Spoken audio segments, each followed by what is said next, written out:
Hey everyone, Eric here for my full-blown review of Wonder Woman. I just got home about 2 hours ago from watching it a second time and compiled my thoughts. Got some notes on my phone about what I thought. I'll start off very vague, non-spoilery, just to make it more accessible to people who maybe haven't seen it yet, and then I will give a spoiler warning and go more in depth. So yeah, pretty much what I said in the first reaction stands. The movie's great. It's great, well acted. It's well written. It's well put together. It's well edited. There's a lot of very good things in this movie that added up make a fantastic movie. There are issues, as there is with every movie, like some CGI issues, some kind of odd character choices or character portrayals that don't hurt the movie because everything else around them are still brilliant. So it all keeps it from hurting the movie in any way. It doesn't detract. Rather, if it was changed or improved upon in some way, it would be even better than it was. Yeah, the chemistry and the moments between Gal Gadot and Chris Pine were some of the best parts of the movie. Like, it's not action, it's not her being Wonder Woman, it's just Diana and Steve being introduced to each other's worlds and point of views, and how they react to that is just hilarious a lot of the time, or very touching, very emotional. Yeah, and then I gotta give props to Gal Gadot. Any superhero movie that's set around a specific character, Wonder Woman, Iron Man, Superman, Batman, the movie rises and falls with that person's portrayal of the hero. And in this one, the movie rises with her portrayal. It's a brilliant portrayal. She does everything right. I don't have a problem at all with anything she does in the performance. The action-wise, it's fantastic. The humor moments, the moments where she has to be funny or on the spot, are great. When she has to show emotion for things happening in the story, it's perfect. She portrays the emotions perfectly, and she's just charming. Like, you get why all these people are interested and captivated by her, by Wonder Woman, because she is so charismatic and so charming.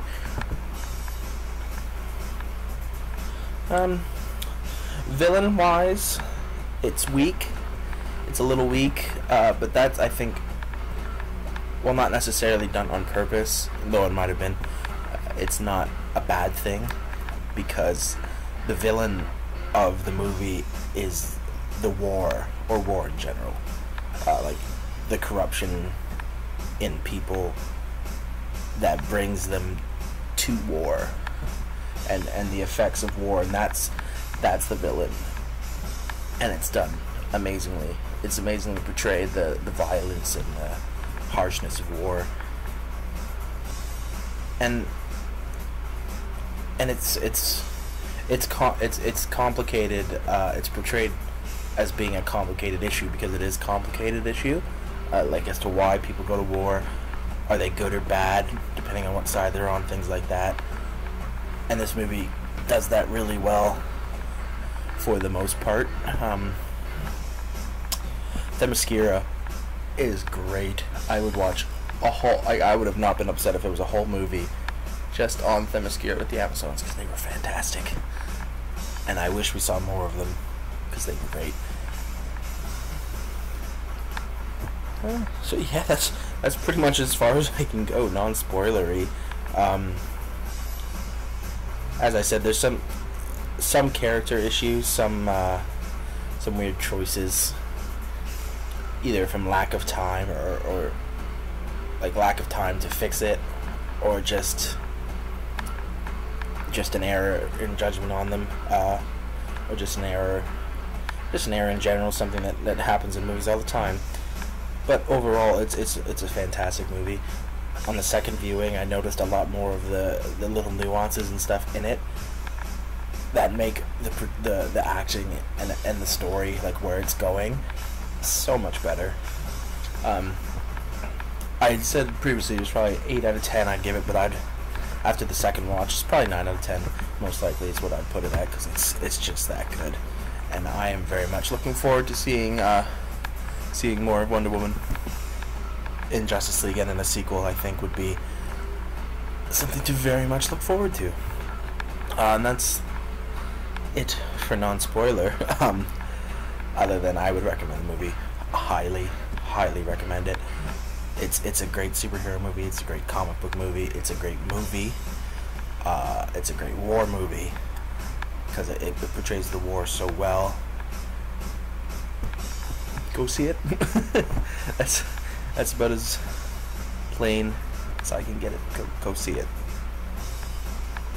And now spoiler warning, because we're getting into spoilers. So here we go.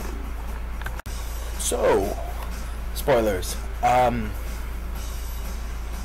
start probably from the beginning.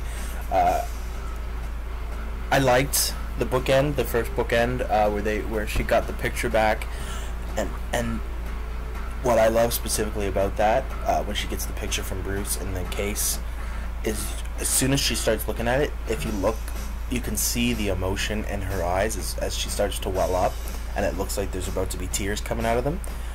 That's fantastic. Like that show, like just to see how much those memories mean to her from the beginning makes the story that we're about to see all the more impactful. So that's fantastic, and another piece of evidence of from right from the beginning that I noticed in the second viewing of how great Gal Gadot is in this movie. She is fantastic. And keeping on with the emotion trend, when little girl Diana, who's hilarious when she's watching them and miming the fights and stuff, trying to copy them, is fantastic. But when she's talking to Hippolyta, after we see that magnificent painting story, oil painting story that happens about the gods, which I also found interesting, and I'm gonna come back to. Even before you get the more overt hints that happen throughout the movie that Diana is the god killer, and they get more obvious as the story goes on. They start out very subtle, and then they get less subtle until it becomes quite obvious that she is the god killer. But when Diana initially asks to see the god killer, the way Hippolyta looks at her, Connie Nielsen looks at her, and the emotion on her face, like just the pain of it, and the way she talks about it in that scene, the god killer, after she asks to see it, the way Hippolyta talks about it, it's like such a good hint as to what Diana is, that she is the god killer. And then just the torment on her face at the thought of having to raise her child to be a god killer, knowing how dangerous Ares is, that she's gonna have to fight him. You see all of that in her face in like a 5-second period, and it's just really effective, and it's really good. And Robin Wright as Antiope, perfect. She is perfect. She's so cool. She's so badass. I felt from the beginning that she was gonna die, because I'd actually a couple days before I'd seen it, I had reread the Legend of Wonder Woman comic, the 12-issue comic that got tragically canceled way too soon. It felt very similar, like they took a lot of influence from it, at least at the beginning parts of that comic, and she dies early on in that as well. So I kind of felt that was probably going to happen. So I wasn't shocked, but it was still so emotional, and I teared up both times because that's how much of an impact that character had so quickly. Like her whole job, her whole being was focused on protecting Diana, and the best way she knew how to do that was to train her, even against the wishes of her sister, the Queen, and then in the end to die for her. Even if she probably knew at the time that the bullet might not have done anything to Diana, or she suspected it, or even if she didn't know, just that sacrifice, because she knew how important Diana was to their people, to the world, and to her. And she portrays that so well in just the 15-20 minutes of the movie that she's actually in. And that leads to that first beach fight scene. Holy moly. I'll come back to that. I wanted to discuss the God story, the oil painting. Yeah, I really liked the God story. How they readapted the sequence of events by like killing off all the gods except for Ares, and how the issues between Zeus and Ares were very similar to the story of God, capital G God, and Lucifer, who hated humanity and thought they were corrupt and evil and needed to be even if not just outright destroyed, not held as above the angels and God, not revered as they were. And I like that they kind of, this readaptation kind of took influence of that, because while it makes it more accessible to a lot of more people who might not know Greek mythology, but they know about Lucifer and his falling. And it also stays fairly true to Greek mythology, in that Ares is a bit of a problem child, and he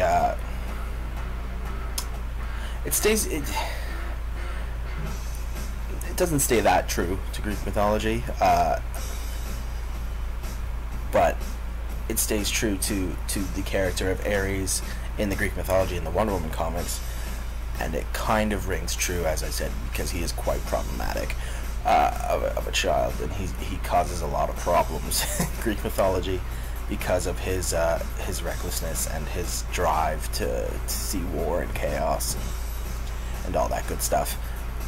And yeah, I thought it was really interesting how they readapted that into a more God Lucifer kind of story, where he becomes more of a corrupting influence, like the influence of all the evil in the world, rather than just being the god of war, just a god who just loves war and likes to incite it. And I thought that was a good move, especially because it made him far more threatening, and it could lead to him being far more threatening in the future, as we see him, like in other movies, he could corrupt people, take control of them, all that fun stuff. Excuse me. Yes, back to the beach scene. Holy crap. While there was some very noticeable CGI moments in that scene, it was still so awesome. Like, that didn't bother me in the slightest, because you couldn't do most of the stuff that they did without CGI. So, I mean, it's just something you have to deal with if you want something that cool. Like, just the unique movements and tactics of the Amazons was awesome. The sliding off the horses, the backflips, the quick movements, the shield tactic, which we see come back with Antiope. It was just so awesome, and then seeing that even they were taking casualties because of the advanced weaponry that they're not familiar with. So even no matter how good of a warrior you are, there's always a weakness that can get you, and that was very interesting to see. So, skipping ahead, the next part that I really liked would have to be as soon as Steve Trevor gets there, the movie just gets a lot more entertaining and a lot more humorous and emotional. Their interactions right from the start are hilarious, and like his reactions and his answers to things she says, he's just like, okay, sure, neat. Like it's disbelief, but not in an overt way. Like he's just kind of like, yeah, okay. And she doesn't really seem to get it. And then just their talks, like on the boat, the sex talks, the watch thing. You allow that little thing to boss you around. And the above average stuff. It was all great. I loved it. I loved just them together, which I read someone say a theory that they hoped that like a descendant of Steve Trevor would end up being Green Lantern, so that they could get him back, and that would be fantastic. I mean, it's not going to happen, but it would be so cool if they got Chris Pine back as Green Lantern, so we see more of him. Or even if they wanted to get crazy, like do like make him Green Lantern, but actually make it Steve Trevor. So like do like a flashback of right before the plane explodes in like a future Justice League movie, where right when he's about to right before he shoots, like the ring comes shooting in, like you are capable of whatever it says. But they said that you have the ability to overcome great fear. Like just have the ring fly and say that to him, go on his finger, and just pulls him out of the plane and then the plane explodes.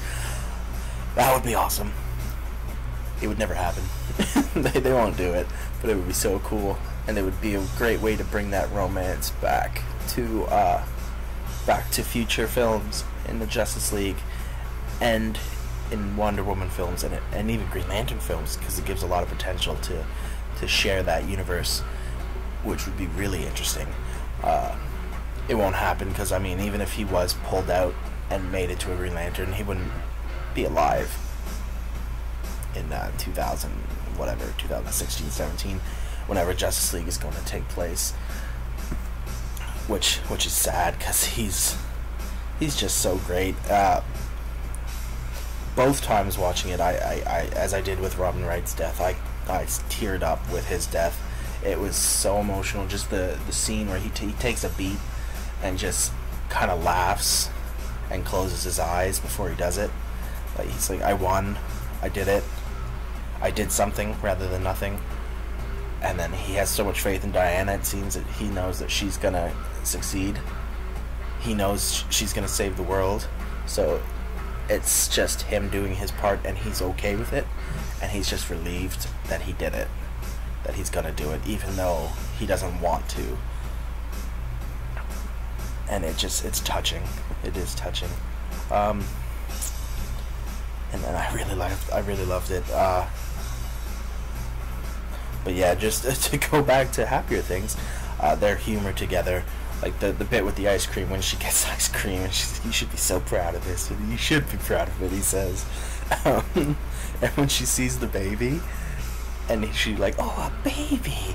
I was the only person in both times I went to laugh out loud at that. So I just thought it was hilarious, and his reaction to it, like, yeah, you can't just grab that baby, let's go. We don't have time for babies.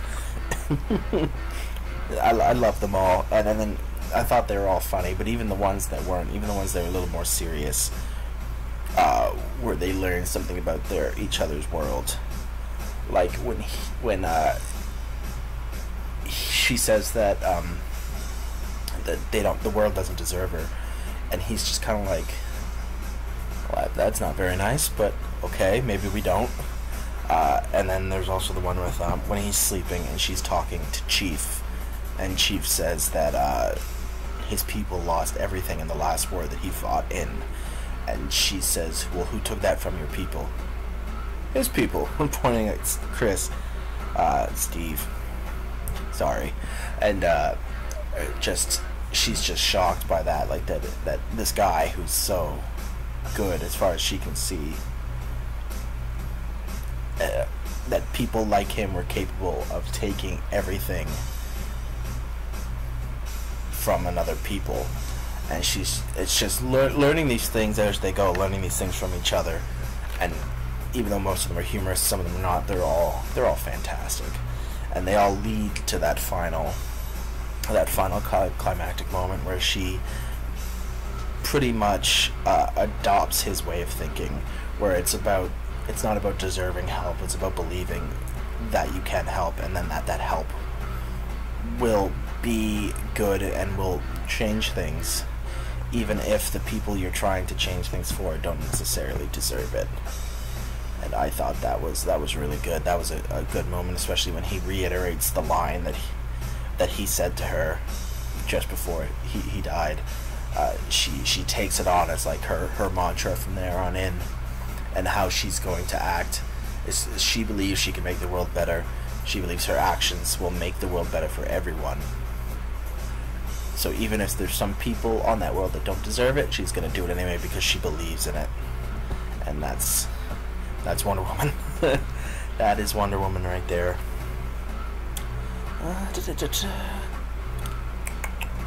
The last thing that's, I guess, kind of spoilery, but not really, because we all know it would happen because of the trailer, but the No Man's Land sequence and the village scene gave me chills. I got goosebumps and the hair stood up on my arm both times because it's just that awesome. And it's an iconic scene. It's going to be iconic.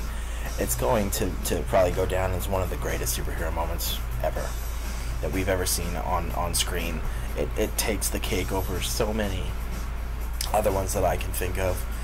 The only other one that I can really think of right now that kind of stands up is the airport scene in Captain America Civil War. But even then, that's not super heroic, that's just awesome. This was heroic. This was awesome. It was everything you'd want to see a superhero do, risking everything to save some people, just for the chance to save some people, and doing it in an awesome way, with crossing No Man's Land with just the shield, with clearing out that trench and inspiring all the people that were waiting to follow her across this place that they thought uncrossable, and then going into the village and pretty much, I mean, the guys help a little bit, but she pretty much single-handedly frees that village. And then we get the awesome callback right at the end of the shield technique that Steve sees Antiope use.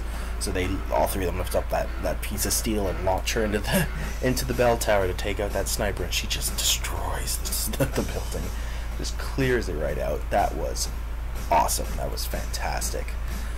And the whole time that not the whole time, but as soon as she gets into the village, the Wonder Woman theme from Batman v Superman starts playing. Wow. It's just incredible. It's an incredible moment. It's an incredible scene in the movie. It's so well done. I mean, there's the one moment where she has when she's using the lasso of truth, and Chris Pine is just shooting beside her. That looks a little off, but I didn't care because it was so awesome, and it didn't really matter if the CGI in that one moment didn't really stand up, because everything else did, and the emotion and everything was still there, and it was still amazing just to see that. So I wasn't bothered by it in the slightest. Yeah, so the last thing I'd want to talk about, really, just so it doesn't sound like the movie was all perfect, or that I feel that way, even though it was pretty much perfect. There were three things that were they weren't big issues, but they were bigger than most of the issues I had. There were three things I didn't quite like from there, and then a few nitpicks, which I'd mentioned in my other review, that most things that I had issue with were nitpicks that didn't detract from the movie. But these were the three things that I felt were the biggest issues in the movie, and they weren't even that big, so that is fantastic. But the first was Dr. Poison. I didn't think her performance was very good.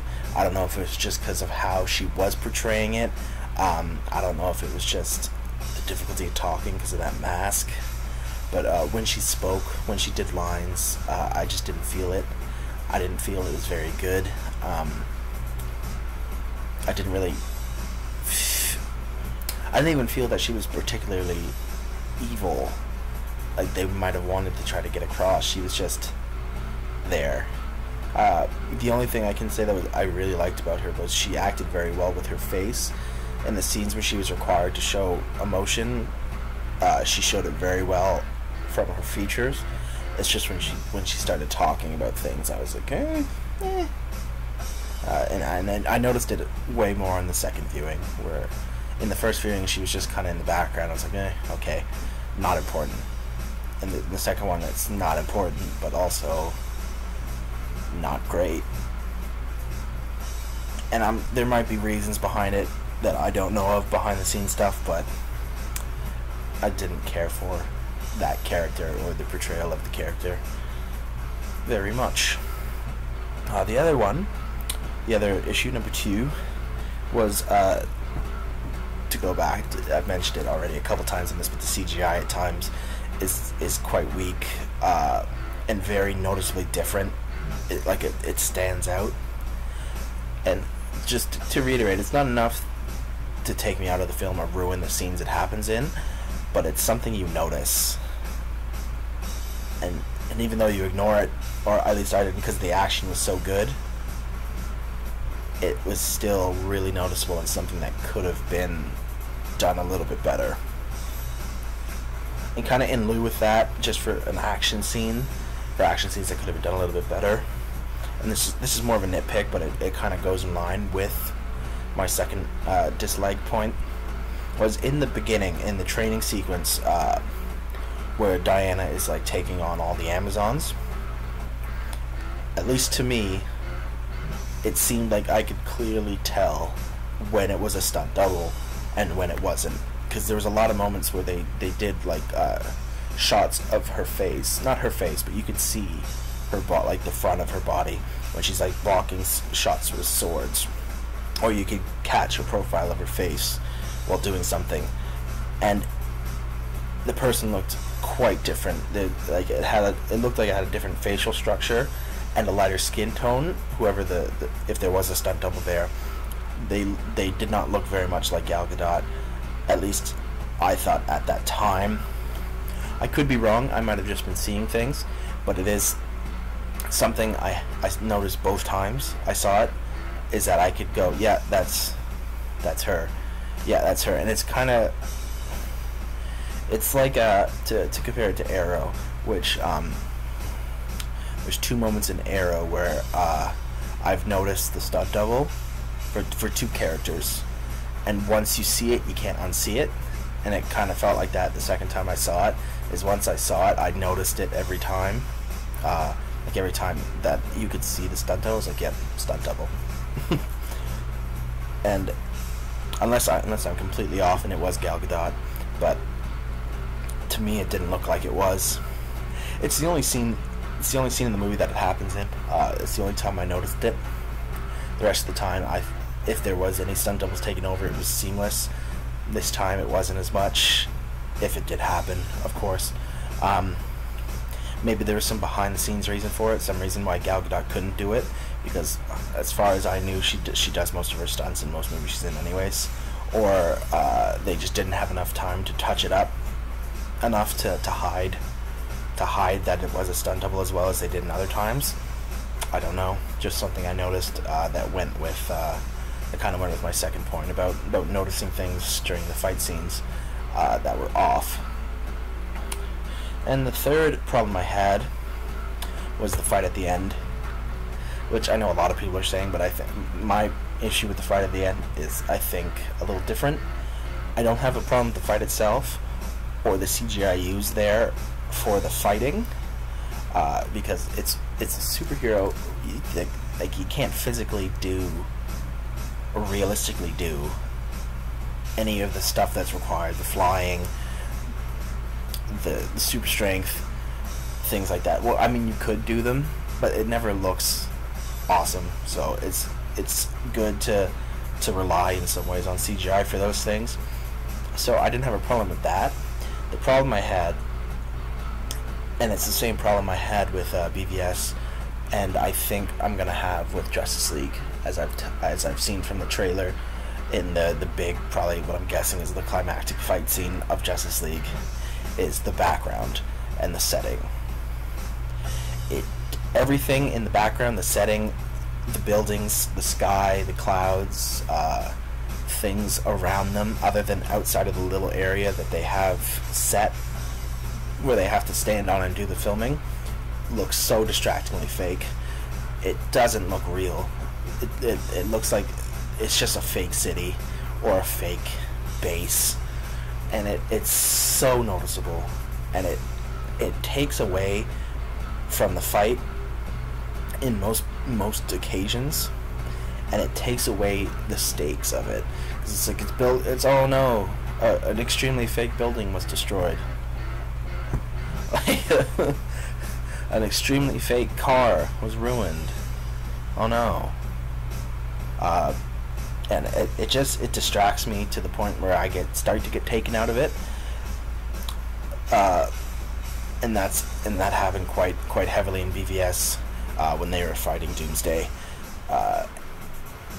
And it happened. It started to happen in this movie, but luckily, Patty Jenkins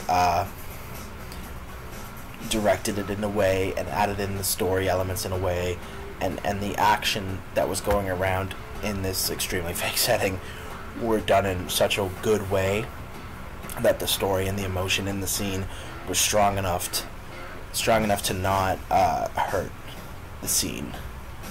It didn't make the scene bad. It didn't ruin the scene or the outcome of the fight or the outcome of the emotional moments like Steve Trevor's death or the three guys, Sammy, Charlie, and Chief, like kind of accepting that they're gonna die in that moment when they realize they're out of ammo. All of that is strong enough to make me kind of ignore the distracting CGI setting. But it's something that if it was done better, if it was done differently, like on a real base, and then they use CGI to do the fight from this real setting, kind of like to harken back to it, how the airport scene was done in Civil War, it would have been so much better.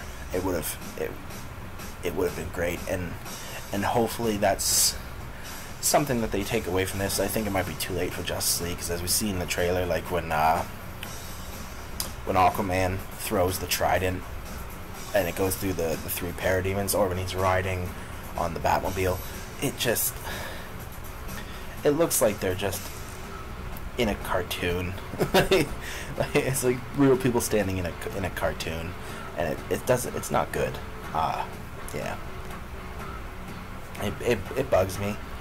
It bugged me less in this movie for the reasons I stated before, but it still bugged me. I guess the last kind of nitpicky thing I had to say was with Charlie.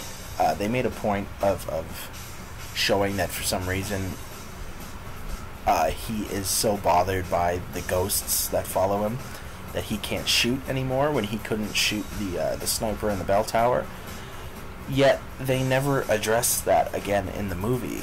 Rather, just in the ending sequence, he's fine with shooting people. He just starts shooting people with no reason given, no attention paid to it. It just happens, and I kind of feel like, why bring it up that he has an issue if it's not going to be addressed or given any resolution other than the fact that he just starts shooting again with no attention paid to it. It's like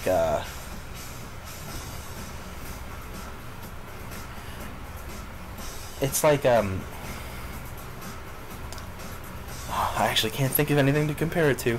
I could when I was at the movie, when I was taking my notes, but I can't now, and I didn't make a note for it. Sorry. But yeah, it's just weird. It's not a big deal here because Charlie isn't really a huge part of the movie, so it doesn't hurt the movie that they don't resolve why this guy can suddenly shoot.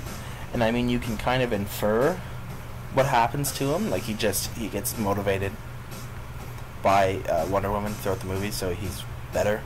Like, sees people accepting him, so he's okay now, I guess. You can kind of infer that might be why he can shoot again. But I just don't like when things are done like that, when things are brought up and brought to our attention with no resolution. And no rhyme or reason to it. It's just pointless time. It almost seems like a scene might have been cut where that's discussed, but I think Patty Jenkins said there's no deleted scenes, so that might not be the case. Either she's kind of like stretching the truth a little bit on that, or they just never intended to do anything with that, which is weird. The hugging part at the end, where all the soldiers kind of hug each other and Chief hugs that one German kid, it's like, okay, that's weird. It's a little odd. So it either means that Ares was lying, that he actually did force the war, like he did poison their minds forcefully rather than just with whispers, and that he did make them fight, or it's just a weird choice and they kind of went back on what they said happened. Like, oh, like, we're all healed now. Let's hug these people we were just trying to kill. Yay! Very strange. But yeah, other than those things, those are the biggest issues or nitpicks I had with the movie. Other than that, I had a great time both times. I thought it was an excellent movie. It was pretty near perfect. And as I said earlier, I'd probably give it 9 out of 10. Just those little issues taking it away from being a 10. And I very much hope to see a second Wonder Woman soon, and that I hope that they do the character justice. Mind the pun there, I guess. Give her justice in the Justice League, and that Patty Jenkins, who seems to understand the character really well, had some sway over how she's treated in the Justice League, to make sure that she stays like on course, like that she stays as true to the character that Patty Jenkins has now set up beautifully. Yeah, that's pretty much all my thoughts on Wonder Woman.